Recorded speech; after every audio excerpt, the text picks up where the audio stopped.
कहानी की शुरुआत में हमें एक व्हाइट रूम दिखाई देता है और इस व्हाइट रूम को इमेकुलेट रूम कहा जाता है। असल में इस रूम को डॉक्टर डेविड नाम के एक आदमी ने बनाया है क्योंकि वो इस रूम के जरिए कुछ एक्सपेरिमेंट करना चाहता है। इसीलिए हर साल वो नए नए कपल्स को इस रूम में रहने का ऑफर देता है, लेकिन उन कपल्स को यहाँ पूरे 50 दिन रहना होगा। अगर कोई कपल यहाँ 50 दिन रह जाता है तो उन्हें $5 मिलियन दिए जाएंगे, लेकिन इस रूम में कोई मोबाइल या इंटरनेट नहीं होगा, यानी बाहर की दुनिया से उनका कोई कॉन्टैक्ट नहीं रहेगा। और अगर उन दोनों में से कोई एक भी पहले रूम से बाहर निकल जाता है तो डॉलर्स की अमाउंट घटकर सिर्फ 1 मिलियन रह जाएगी। इसके अलावा रूम में एक बटन है जिसकी मदद से वो जब चाहें खाना ऑर्डर कर सकते हैं। पर सबसे मजेदार बात यह है कि इस रूम में जितनी बार खाना ऑर्डर किया जाएगा उतनी बार उन $5 मिलियन में से खाने के पैसे काट लिए जाएंगे। यहाँ का खाना बहुत एक्सपेंसिव है, जिसकी वजह से ज्यादा खाना खाने पर काफी पैसे खर्च हो जाएंगे। साथ ही वो उन्हें क्या खाने को देंगे ये पूरी तरह उन पर डिपेंड करता है। मतलब यहाँ सरवाइव करने के लिए उनकी हर चीज का खर्च उसी $5 मिलियन से काटा जाएगा। तो आज फिर से एक कपल इस रूम में सरवाइव करने आया है जिनका नाम माइक और केट है। वो यहाँ आकर बहुत खुश थे क्योंकि वो काफी टाइम से इस रूम में आने की कोशिश कर रहे थे। अपनी मेहनत की वजह से आज फाइनली वो इस रूम के कंटेस्टेंट बन गए हैं, इसलिए वो खुद को बहुत लकी मान रहे हैं क्योंकि पैसे कमाने का इससे आसान तरीका और कोई हो ही नहीं सकता। वो दोनों खुशी से पागल हो रहे हैं और डिसाइड करते हैं कि 50 दिन बाद जो पैसे मिलेंगे उन्हें वो आपस में बराबर बांट लेंगे। केट तब माइक से कहती है कि अगर हम यहाँ हर चीज कम कम खर्च करें और हर दिन थोड़ा कम खाना ऑर्डर करें तो हम यहाँ से बहुत ज्यादा पैसे लेकर जा पाएंगे, जिससे हमारी पूरी लाइफ एकदम सेटल हो जाएगी। लेकिन माइक केट के बिल्कुल उल्टा था। उसे फ्यूचर की कोई चिंता ही नहीं थी। माइक असल में यहाँ के वक्त को एंजॉय करना चाहता था, यानी उसे जब जितने खाने की जरूरत होगी वो तभी उतना खाना ऑर्डर करेगा। इसमें अगर पैसे खर्च होते हैं तो हो, माइक को इससे कोई फर्क नहीं पड़ता। वो तो बस अपनी लाइफ एंजॉय करना चाहता है। यहाँ तक कि वो यहाँ आया ही इसलिए है ताकि पैसे मिलने पर वो उन्हें अपनी मर्जी से खर्च कर सके। तो माइक और केट दोनों पूरे रूम को घूम घूम कर देखते हैं। वो देखते हैं कि ये पूरा कमरा एकदम सफेद रंग का है और इस रूम में सिर्फ एक बिस्तर और एक बेंच है। यहाँ तक कि वहाँ एक स्क्रीन पर रूम के सारे नियम कानून लिखे थे। रूल्स पढ़कर उन्हें पता चलता है कि यहाँ उनके लिए जो बाथरूम है उसे वो दिन में सिर्फ एक बार इस्तेमाल कर सकते हैं। इसके अलावा रूम के दरवाजे के सामने एक लाल बटन है। बटन दबाते ही रूम का दरवाजा खुल जाएगा, यानी वो जब चाहें बाहर जा सकते हैं, जिसका मतलब ये है कि लाल बटन दबाते ही गेम क्विट हो जाएगा। मतलब बाहर जाने के लिए गेम छोड़ना पड़ेगा। साथ ही रूम के दरवाजे के ऊपर वाली दीवार पर एक बहुत बड़ी घड़ी लगी हुई है, जिससे वो ये समझ पाएंगे कि उन्हें इस रूम में और कितने दिन रहना है।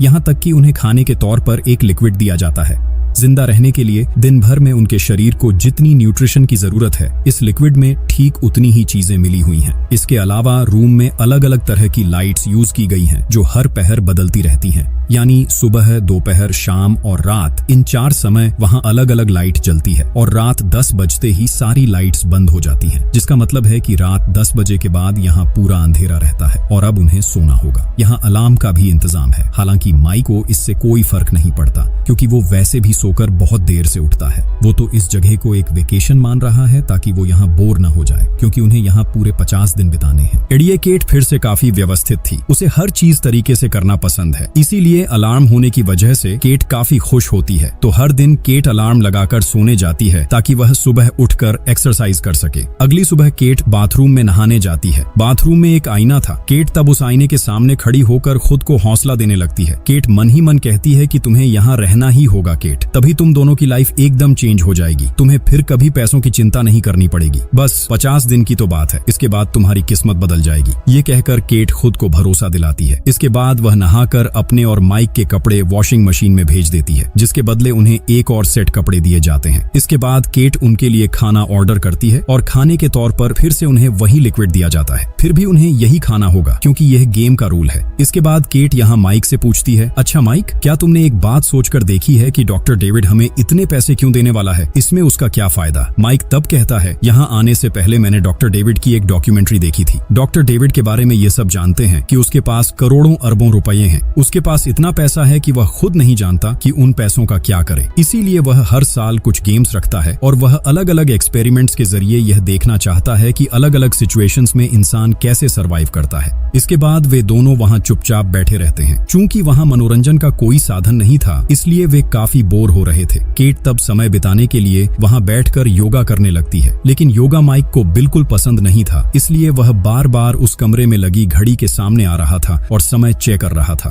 कभी वह लेटा रहता तो कभी खुद से ही सवाल करता और खुद ही उनके जवाब देता। केट तब माइक से कहती है, तुम ये उलटी सीधी बातें छोड़कर यहाँ से बाहर निकलने के बाद मिलने वाले पैसों के बारे में सोचो, तब तुम्हें यहाँ बोरियत नहीं होगी। लेकिन अगर तुम हमेशा घड़ी की तरफ देखोगे तो तुम्हारा समय नहीं कटेगा। लेकिन माइक के लिए कुछ और सोचना बहुत मुश्किल हो रहा था, क्योंकि पिछले कई दिनों से रात को उसे नींद नहीं आ रही थी, इसलिए हमेशा उसके दिमाग में अजीब ख्याल आते हैं। दूसरी तरफ केट हर सुबह आईने के सामने खड़ी होकर खुद को ढांढस बंधाती है, जिससे उसका हौसला और बढ़ जाता है, और वह माइक को भी हमेशा समझाती रहती है कि ये पैसे मिलने पर कैसे उनकी जिंदगी बदल जाएगी। यहाँ जब केट रोज योगा करती है तब माइक पूरे रूम में जॉगिंग करता है। जब वे बहुत ज्यादा बोर हो जाते हैं तो वे ताली वाला गेम खेलते हैं, जो हम बचपन में लगभग सभी ने खेला है। कभी कभी वे डांस भी करते हैं, लेकिन यह सब करके आखिर कितनी देर रहा जा सकता है। इधर हर दिन जब वे अपने कपड़े धोने के लिए भेजते हैं तो उन्हें नए कपड़े दिए जाते हैं, जिसकी कीमत फिर से उनके प्राइज मनी से काट ली जाती है। तो इस तरह उनके दिन कट रहे थे, लेकिन अचानक एक दिन माइक को रूम के फर्श पर एक छोटा सा कीड़ा दिखता है और वह कीड़ा थोड़ा बीमार लग रहा था। माइक तब अपने लिक्विड के पैकेट से उस कीड़े को कुछ बूंदें पीने के लिए देता है ताकि वह ठीक हो जाए, लेकिन तभी उस रूम के स्पीकर से आवाज आती है कि यह लिक्विड सिर्फ कंटेस्टेंट्स के लिए है। किसी कीड़े मकोड़े को यह लिक्विड खिलाने पर उन दोनों को गेम से बाहर कर दिया जाएगा। लेकिन माइक को उस कीड़े के लिए बहुत बुरा लग रहा था, क्योंकि अगर वह कीड़ा यहाँ फंसा रहा तो जी नहीं पाएगा। माइक असल में जानवरों से बहुत प्यार करता है, इसलिए वह रूम के कैमरे के सामने आकर रिक्वेस्ट करता है कि कीड़े को यहाँ से निकालने का कोई इंतजाम किया जाए, वरना यह बेजुबान जानवर यहाँ मर जाएगा। लेकिन वे लोग माइक की बात का कोई जवाब नहीं देते। केट अब माइक से कहती है कि यहाँ खड़े होकर रिक्वेस्ट करने का कोई फायदा नहीं है, क्योंकि वे तुम्हारी बात नहीं सुन सकते। मैंने कंप्यूटर स्क्रीन के रूल्स में पढ़ा था कि वे जब चाहें हमें मैसेज दे सकते हैं, लेकिन हमारी कोई भी बात उन तक नहीं पहुंचेगी, क्योंकि यहाँ ऐसा कोई सिस्टम नहीं बनाया गया है। माइक तब उस लाल बटन को दबाकर दरवाजा खोलना चाहता है ताकि कीड़े को बाहर निकाल सके, क्योंकि लाल बटन दबाए बिना दरवाजा नहीं खुलेगा। लेकिन केट माइक को ऐसा करने से मना करती है, क्योंकि लाल बटन दबाते ही वे गेम से बाहर हो जाएंगे। केट माइक को बार बार यही समझाने की कोशिश करती है, लेकिन माइक को लगता है कि वह तो सिर्फ कीड़े को बाहर निकाल रहा है, वह खुद तो बाहर नहीं जा रहा, तो फिर उन्हें गेम से क्यों निकाला जाएगा। केट तब कहती है कि गेम तुम्हारे हिसाब से नहीं चलेगा, जो नियम उन्होंने बनाए हैं, अगर हम उन्हें नहीं मानेंगे तो वे हमें बाहर कर ही देंगे। केट उसे याद दिलाती है कि कितनी मुश्किल से उन्हें यहाँ आने का मौका मिला है, और अब वह एक कीड़े के लिए सारा प्लान बर्बाद करना चाहता है। ये सुनकर माइक बहुत गुस्सा हो जाता है। वह कीड़े को जमीन पर रखकर केट से कहता है कि भले ही यह एक कीड़ा है, पर इसमें जान है। हम तो लिक्विड पीकर बच जाएंगे, पर यह मर जाएगा। मैं एक इंसान होकर अपनी आंखों के सामने किसी जान को जाते हुए नहीं देख सकता। माइक की बात सुनकर केट भी भड़क जाती है। माइक असल में एक अमीर बाप की औलाद था, इसलिए केट उसे सुनाती है कि तुम एक अमीर घर के लड़के हो, तुम्हें बिना मांगे सब कुछ मिल गया है, तुमने मेरी तरह लाइफ में स्ट्रगल नहीं किया है, इसलिए तुम मेरा दर्द नहीं समझ सकते, और इसीलिए तुम्हारे लिए इतने सारे पैसों से ज्यादा एक मामूली कीड़े की जान की कीमत है। ये सब तुम्हारे अमीर बाप की वजह से है, जिसने तुम्हें सही सीख नहीं दी। ये सुनकर माइक और भी गुस्सा हो जाता है और उन दोनों के बीच जमकर झगड़ा होता है। झगड़े के दौरान केट गुस्से में वहां से जा रही थी, तभी उसका पैर उस कीड़े पर पड़ जाता है और वह कीड़ा वहीं मर जाता है। केट कहती है कि मुझे बहुत दुख है, मैंने कीड़े पर ध्यान नहीं दिया था। लेकिन माइक को केट की बात पर यकीन नहीं होता। उसे लगता है कि पैसों के लिए केट ने जानबूझकर कीड़े को मार दिया है, इसलिए माइक नाराज होकर कई दिनों तक केट से बात नहीं करता और कमरे के एक कोने में बैठकर अपना वक्त बिताता है। इधर माइक और केट दिन में सिर्फ एक बार खाना ऑर्डर करते थे ताकि पैसे कम खर्च हों, लेकिन माइक को महसूस होता है कि वह बहुत कमजोर हो रहा है और वह इस तरह यहाँ नहीं रह पाएगा। उसे लगता है कि खाने की कीमत कितनी ही होगी, शायद कुछ $1000, इसीलिए उन्हें दिन में 2 बार खाना खाना चाहिए। माइक केट से कहता है कि मैं कमजोर हो रहा हूँ, इसलिए अब से 2 बार खाना ऑर्डर करूंगा। केट उसे मना करती है और कहती है कि जब यहाँ से बाहर निकलेंगे तब 2 बार क्या 5 बार खाना, पर अभी थोड़ा कंट्रोल करो ताकि हम ज्यादा पैसे ले जा सकें। लेकिन माइक कहता है कि मुझे तुम्हारी परमिशन की जरूरत नहीं है, मैं भी इस गेम का हिस्सा हूँ और उन पैसों पर मेरा भी हक है। यह कहकर माइक फिर से खाना ऑर्डर करता है, लेकिन खाने के बदले वहाँ एक पेंट आता है। हालांकि माइक इससे थोड़ा खुश होता है, क्योंकि अब कम से कम उसके पास टाइम पास करने के लिए कुछ तो है। माइक तब उस रंग की मदद से वहाँ की दीवारों पर ड्राइंग बनाना शुरू कर देता है और यह देखकर केट बहुत खुश होती है, क्योंकि अब कम से कम माइक थोड़ा शांत रहेगा। इधर माइक वहाँ तब तक ड्राइंग करता रहता है जब तक कि वह रंग खत्म नहीं हो जाता। इसके बाद शाम को जब केट बाथरूम में आती है तो वह देखती है कि माइक ने उस हरे रंग से पूरा बाथरूम एकदम गंदा कर दिया है। केट को हमेशा साफ सफाई पसंद है, इसलिए बाथरूम की ऐसी हालत देखकर वह बहुत गुस्सा हो जाती है, लेकिन अगले ही पल वह खुद को संभाल लेती है। वह मन ही मन सोचती है कि शायद यहाँ रहते रहते माइक बच्चों जैसा बर्ताव करने लगा है। इसलिए केट माइक के पास जाती है और अपने खराब व्यवहार के लिए उससे माफी मांगती है। वह माइक को समझाती है कि उन दोनों को यहाँ मिलजुल कर रहना होगा और हमेशा अपना दिमाग शांत रखना होगा, वरना वे दोनों डिप्रेशन में चले जाएंगे। माइक तब केट से कहता है कि शुरू में हमने यहाँ रहना जितना आसान समझा था, हकीकत में यह उतना ही मुश्किल है। केट तब माइक को दिलासा देती है और कहती है कि बस कुछ ही दिन और माइक, इसके बाद हम यहाँ से बाहर निकल पाएंगे और सारे पैसे हमारे होंगे। तुम बस कुछ दिन और हिम्मत रखो।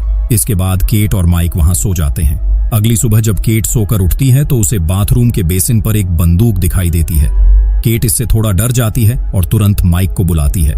वे पहले इस बारे में बात करते हैं कि बंदूक में कोई गोली है या नहीं। उन्हें यह समझ नहीं आ रहा था कि यह बंदूक यहाँ किसने रखी, क्योंकि इस रूम में तो कोई और इंसान आया ही नहीं था।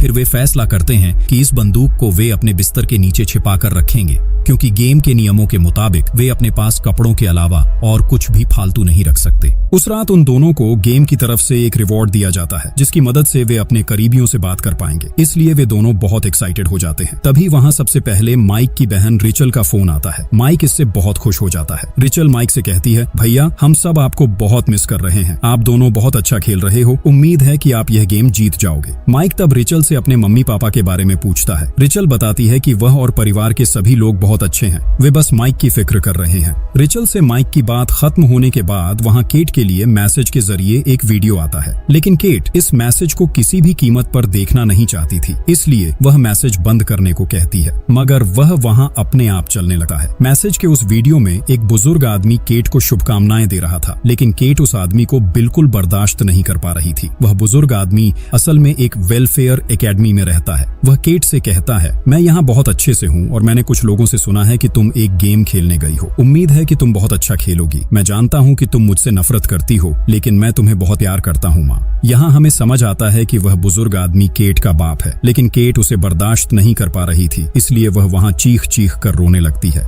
माइक को समझ नहीं आ रहा था कि उस वीडियो को देखकर केट क्यों रो रही है, तो वह उसे दिलासा देता है और उस रात वे वहीं सो जाते हैं। अगली सुबह काफी देर होने के बाद भी केट बिस्तर से नहीं उठ रही थी, इसलिए आज केट से पहले माइक उठ जाता है। माइक आज हैरान था, क्योंकि केट तो हर सुबह उठकर योगा करती है, मगर आज वह बिस्तर छोड़ ही नहीं रही थी। माइक समझ जाता है कि कल रात वाली बात को लेकर केट का मन अभी भी खराब है। माइक उससे पूछता है, वह बुजुर्ग आदमी कौन था और उन्हें देखकर तुम ऐसा क्यों कर रही थी? केट बताती है, वह आदमी मेरा बाप है, लेकिन उसे बाप कहते हुए भी मुझे शर्म आती है। माइक वजह पूछता है तो केट बताती है, मेरा बाप एक वक्त पर बहुत नशा करता था और नशा करके मेरी माँ को मारता पीटता था। उसका एक बहुत अच्छा बिजनेस होने के बावजूद वह नशे में सड़कों पर पड़ा रहता था, जिसकी वजह से हमारे परिवार में धीरे धीरे गरीबी आ गई। फिर बाप मुझे और मेरी माँ को छोड़कर चला गया, यहाँ तक कि जाने से पहले उसने हमारा घर तक बेच दिया था। बाप का इस तरह छोड़कर जाना मेरी माँ बर्दाश्त नहीं कर पाई और कुछ ही दिनों में उनकी मौत हो गई। तब मैं दुनिया में एकदम अकेली पड़ गई थी।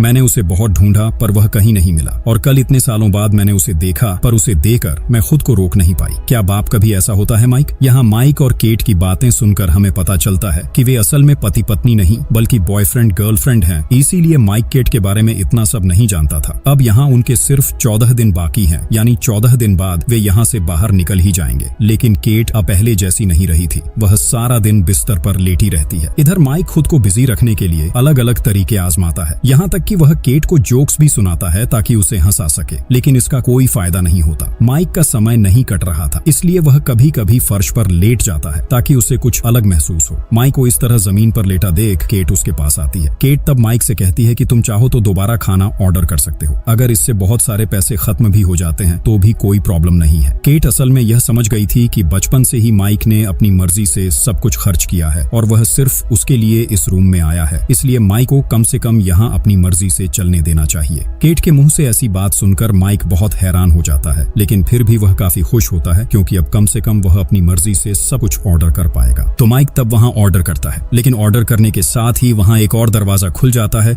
और उस दरवाजे में से एक लड़की बाहर आती है। जाती है। माइक इससे बहुत हैरान हो जाता है क्योंकि उसने तो यहाँ खाना ऑर्डर किया था, लेकिन उसके ऑर्डर पर उन्होंने लड़की क्यों भेजी? माइक को कुछ समझ नहीं आ रहा था। इस लड़की का नाम सिमोन था। माइक सिमोन से पूछता है, तुम यहाँ क्यों आई हो? सिमोन तब माइक को बताती है, मैं एक एक्ट्रेस हूँ और मुझे यहाँ कुछ दिनों के लिए हायर किया गया है। माइक पूछता है, तो तुम यहाँ किस लिए आई हो? सिमोन कहती है, वह तो मुझे खुद भी नहीं पता, उन्होंने मुझे यहाँ भेजा है इसलिए मैं यहाँ आई हूँ, मुझे तो बस अपने पैसों से मतलब है। ठीक उसी वक्त वहाँ केट आ जाती है और उस लड़की को देखकर बहुत गुस्सा होती है। केट माइक से पूछती है, यह लड़की यहाँ क्या कर रही है? क्या तुम इसे यहाँ लेकर आए हो? माइक तब केट से कहता है, मैं भला इस लड़की को कहाँ से लाऊंगा? मैंने तो सिर्फ अपने लिए खाना ऑर्डर किया था और उन्होंने इस लड़की को भेज दिया। लेकिन केट माइक की बात पर यकीन नहीं कर रही थी। उसे लग रहा था कि माइक चूंकि यहाँ बोर हो रहा है इसलिए उसने शायद जानबूझकर ऐसा कुछ किया है जिसकी वजह से उन्होंने इस लड़की को भेजा है। माइक केट को बार बार समझाने की कोशिश कर रहा था कि इसमें उसका कोई कसूर नहीं है। इधर सिमोन माइक की बनाई हुई ड्राइंग्स देख रही थी। तब वह माइक से कहती है, तुम जितने दिखने में हैंडसम हो, तुम्हारी ड्राइंग्स भी उतनी ही खूबसूरत हैं।